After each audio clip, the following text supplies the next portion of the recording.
महाराष्ट्र में एक सालगशा नाम के सेठ थे। उनका रोज का नियम था, रोज जाते 10 से 20 किलोमीटर के अंदर कोई संत मिलते, उन्हें घर लाते, उन्हें पवाते और उसके बाद ही अपने पूरे परिवार समेत स्वयं पाते। ऐसा वे लगातार 12 साल से कर रहे थे। शास्त्रीय नियम के अनुसार 12 साल में हर कार्य सिद्ध हो जाता है। उनकी संत सेवा का 12 साल पूरा होने ही वाला था। ऐसी वर्षा हुई कि रुकने का नाम नहीं। उस दिन कोई संत नहीं मिला तो वो अपनी पत्नी और अपना पुत्र चलैया समेत भूखे रह गए। इस तरह से 4 दिन बीत गए। लगातार बारिश होती रही। कोई संत नहीं मिलने के कारण तीनों 4 दिन तक भूखे रह गए। उनकी पत्नी ने कहा, स्वामी ये तो हमारा प्रण है कि जब तक हम किसी संत को नहीं पवाते हम प्रसाद नहीं पाएंगे, चाहे हमारे प्राण ही क्यों न चले जाएं। लेकिन हमारा पुत्र अभी बहुत छोटा है, इसकी आयु मात्र 12-13 वर्ष है। इसने 4 दिनों से कुछ नहीं पाया, इसलिए आप जाइए और आज कोई न कोई संत को लेकर आइए। सेठ संत को लेने के लिए बाहर तो गए, पर ऐसी वर्षा हो रही है, भला कोई संत कैसे मिले। तब स्वयं भगवान कृष्ण संत का वेश धारण करके चौराहे पर बैठ गए। जब सेठ ने उन्हें देखा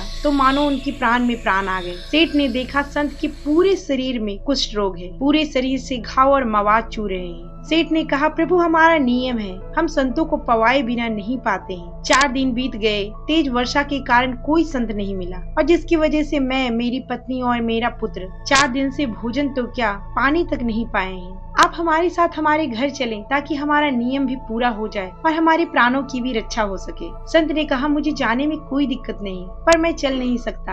अगर कोई मुझे अपने कंधे पर ले जाए तो मैं जा सकता हूँ। संत ने कहा, मुझे 2 व्यक्ति की आवश्यकता होगी, एक मुझे अपने कंधे पर बैठाए और दूसरे मेरे मवाद की मक्खियों को हाँकते रहे। जाओ तुम अपनी पत्नी को भी लेकर आओ। सेठ अपनी पत्नी को लेकर आए। पत्नी ने देखा शरीर में भयंकर कुष्ठ, पूरे शरीर से मवाद चू रहा है, पर उसने सोचा नहीं, संत के प्रति कोई दोष दर्शन नहीं। उसने संत को अपने कंधे पर बिठाया। भगवान कृष्ण ने अपने शरीर की दुर्गंध बहुत ज्यादा बढ़ा ली, इतनी ज्यादा कि कोई एक क्षण भी रुक न पाए। पर दोनों पति पत्नी ने सोचा संत के प्रति कोई दोष दर्शन नहीं। भारी दुर्गंध को बर्दाश्त करते हुए हर एक कदम गोविंद नाम जप के साथ आगे बढ़ाते रहे। जब घर पहुँचे उन्हें तिलक लगाए और उनके लिए अच्छे अच्छे पकवान, खीर, पुए, पूरी परोसे। संत ने कहा, नहीं, मैं ये सब नहीं खाता। सेठ ने दुखी स्वर में कहा, प्रभु हम वैष्णव हैं, हमारे यहाँ तो लहसुन प्याज भी नहीं बनते। प्रभु अगर आप आज्ञा दे तो हम कसाई वाड़े से जाकर आपके लिए मांस लेकर आए। संत ने कहा, नहीं, मैं बाहर का कुछ नहीं खाऊंगा। अगर तुम अपने पुत्र का मांस मुझे पवाओ तो ही मैं खाऊंगा। सेठ ने अपनी पत्नी की ओर देखा